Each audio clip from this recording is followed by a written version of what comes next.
होली का त्योहार था। शाम का समय था। गांव के कुछ बच्चे नीम के पेड़ के नीचे इकट्ठा हुए थे। वे एक दूसरे पर धूल फेंक रहे थे।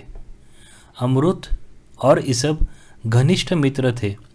वे दोनों हाथ में हाथ डाले वहां आए और उनके साथ खेलने लगे। आज ही स्टिच किए गए दोनों के नए कपड़े पहने हुए थे। दोनों के कपड़े, रंग, आकार और कपड़ा सभी मामले में बहुत समान थे। दोनों एक ही स्कूल में एक ही कक्षा में थे। सड़क के कोने पर दोनों के घर एक दूसरे के आमने सामने थे।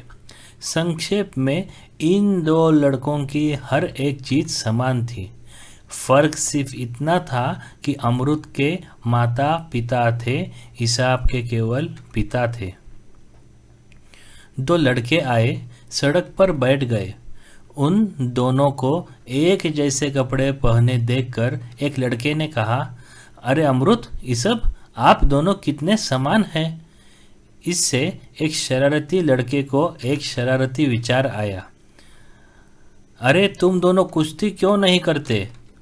इससे तुम दोनों की ताकत समान है या एक दूसरे से ज़्यादा ताकतवर है, यह हमें देखने को मिलेगा। पहले बच्चे को विचार पसंद आया। उसने कहा, वास्तव में अमृत, देखते हैं दोनों में कौन बेहतर है। चलो सामने आओ। एक और चिल्लाया। यह सिर्फ मजाक है। इसाब ने अमृत की तरफ देखा। अमृत ने कॉन्फिडेंस से कहा, नहीं, मुझे माँ पीटेगी। उसका डर वास्तविक था। जब वह घर से जा रहा था तभी माँ ने उसे चेतावनी दी, ये देख, नए कपड़ों के लिए तूने बहुत जिद की थी। अब अगर तूने ये गंदे किए या फाड़ दिया तो याद रखना। अमृत ने अपने माता पिता के पास बहुत जिद की थी। यह सच था।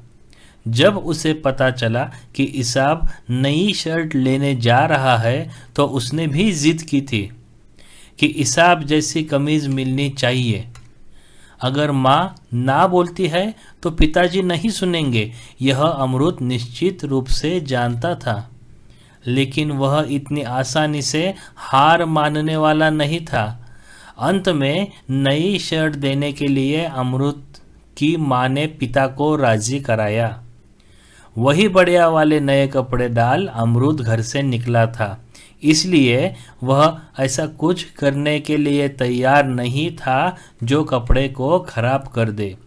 इसाब के साथ कुश्ती करने की बिल्कुल ही इच्छा नहीं थी।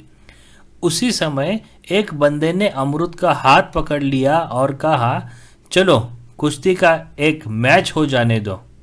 उसने अमृत को खुले मैदान में खींच लिया। उस लड़के की पकड़ से बाहर निकलने के लिए अमृत ने काफी संघर्ष किया और कहा, देखो केशव, मैं कुश्ती बिल्कुल नहीं खेलना चाहता, मुझे छोड़ दो। लेकिन वह उसे जाने नहीं दे रहा था। उसने अमृत को जमीन पर धकेल दिया। बाकी बच्चे मजाक से चिल्लाए, अमृत हार गया, केशव जीत गया, केशव जीत गया, हुर्रे हुर्रे। इसाब यह सब सह नहीं पाया। उसका पारा चढ़ गया। उसने केशव का हाथ पकड़ लिया और कहा, चल आजा, मैं तुम्हारे साथ कुश्ती करूँगा। केशव रुक गया, लेकिन बाकी लड़कों ने उसे छेड़ा। दोनों लड़के एक दूसरे को भिड़ गए। इसाब ने शिकंजा कस केशव को हरा दिया। अब जाकर बच्चों के ध्यान आया कि एक मजाक के रूप में शुरू हुआ खेल बहुत गंभीर मोड़ ले रहा है। अब केशव के माता पिता सबको डांट लगाएंगे। इस डर से सभी बच्चे इधर उधर भाग गए।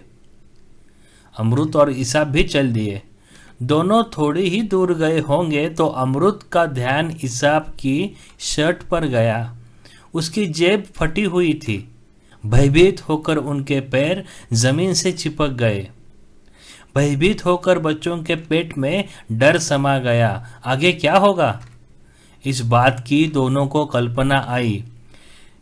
इस शर्ट के लिए इसाब के पिता ने साहूकार से पैसा उधार लिया था। कपड़ा चुनने में और शर्ट को सिलाने में काफ़ी समय स्पेंड किया था। अचानक अमरुद को एक आइडिया आया। उसने इसाब को एक तरफ खींच लिया। अपनी शर्ट के बटन उतारते हुए अमरुद ने कहा, चलो जल्दी करो, अपनी शर्ट उतारो, ये मेरी शर्ट पहन लो। लेकिन तेरा क्या, तुम क्या पहनोगे? इसाब ने पूछा। मैं तुम्हारा पहनूंगा, अमरुद ने जवाब दिया। इसाब ने शर्ट के बटन उतारने शुरू कर दिए। शर्ट का एक्सचेंज, लेकिन इससे क्या होगा? तुम्हारे पिता तुम्हें पीट देंगे। सच है, वे मुझे पीटेंगे, लेकिन मेरे पास मुझे बचाने के लिए माँ है, अमरुद ने जवाब दिया। इसाब स्लो चलने लगा। उसी समय उसने सुना कि कोई व्यक्ति पास में खांस रहा है।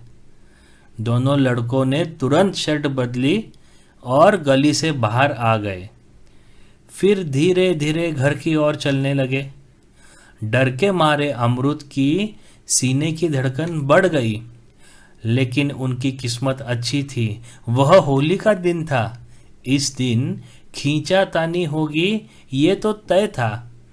जब अमरुद की माँ ने उसकी फटी शर्ट देखी, तब उसने सिर्फ अपना माथा सिकोड़कर नाराज़ी दिखाई और उसे माफ़ कर दिया। सुई धागा लेकर उसने उसका फटा शर्ट सिलवा दिया। बच्चों का डर निकल गया। दोनों फिर से हाथों में हाथ डाल बाहर जो होली का दहन था वह देखने निकले। लड़कों में से एक ने देखा कि शर्ट का एक्सचेंज किया गया है। उसने उन दोनों के खुशी पर पानी फेर दिया। अच्छा, तो तुम दोनों ने अपने शर्ट का आदान प्रदान किया है। अब यह बात अपने पिता के कानों तक पहुंच जाएगी। इससे भयभीत होकर दोनों लड़के अपने घर को भाग दिए। इसाब के पिता आंगन में बिस्तर पर बैठे थे।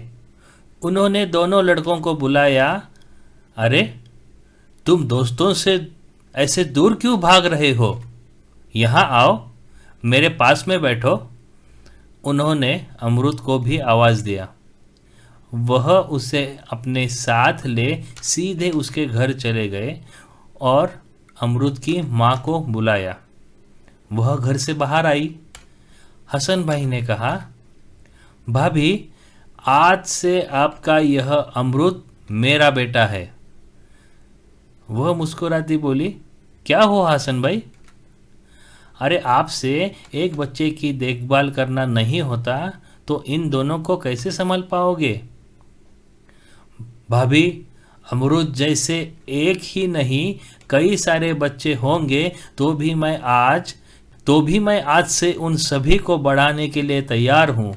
हसन भाई भावुक होके रोने वाले आवाज में बोले। हसन भाई भाभी से बोले, मैंने इन बच्चों को गली में घुसते देखा। वह क्या कर रहे हैं यह देखने मैं वहां गया था। हसन भाई क्या कह रहे हैं यह सुनने के लिए पड़ोसी महिलाएं भी वहां जमा हो गई। इन बच्चों ने अपनी शर्ट का एक्सचेंज कैसे किया? हसन भाई को यह कहानी सुनाने के लिए कुछ ज़्यादा समय नहीं लगा। यह बोलकर वे आगे बोले, इसाब ने अमरुद से पूछा, अगर तुम्हारे पिता ने तुम्हें पीटा तो क्या होगा? अमरुद ने इस पर क्या कहा जानते हो? उसने कहा, मुझे बचाने के लिए मेरी माँ है। कितना सच था ये।